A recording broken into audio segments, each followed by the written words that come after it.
मायभूमी ही जन्मभूमी ही कर्मभूमी अमुची महवंदनीय अति प्राणप्रिय ही माय मराठी अमुची। मोदी सरकारच्या पहिल्या 100 दिवसात महाराष्ट्रात अनेक प्रकल्पांचा श्रीगणेशा करण्यात आला।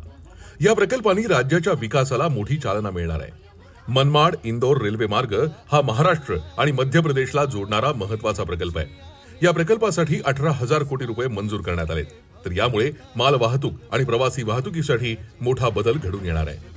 नाशिक फाटा ते चांडोली या महामार्गासाठी 7,000 कोटी रुपयांची तरतूद करण्यात आली आहे। या प्रकल्पामुळे पश्चिम महाराष्ट्रातील वाहतूक व्यवस्थेत सुधारणा होईल आणि दळणवळण अधिक सोयीस्कर होईल। महाराष्ट्रातील विविध रेल्वे प्रकल्पांसाठी 15,940 कोटी रुपये मंजूर करण्यात आले। या निधीच्या सहाय्याने रेल्वेच्या विद्युतीकरण, नवीन मार्ग आणि आधुनिकीकरणाचे काम केले जाणार आहे। तर महाराष्ट्रातील ड्रीम प्रोजेक्ट म्हणजे वाढवण बंदर हा भारतातील एक महत्त्वाचा बंदर प्रकल्प ठरणार आहे। 76,220 कोटी रुपयांचा हा प्रकल्प आहे। या प्रकल्पामुळे आंतरराष्ट्रीय व्यापाराला प्रचंड गती मिळणार आहे आणि स्थानिक अर्थव्यवस्थेला चालना मिळणार आहे।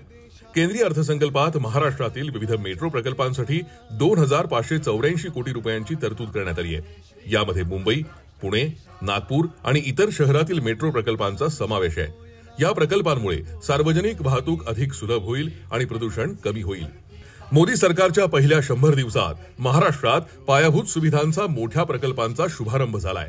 राज्याच्या विकासासाठी हे प्रकल्प महत्त्वपूर्ण ठरतील आणि यामार्फत जास्तीत जास्त रोजगाराच्या संधी सुद्धा उपलब्ध होतील। तलवारीच्या पात्याची देशाचे रक्षण करण्यासाठी जीव खर्चणाऱ्यांची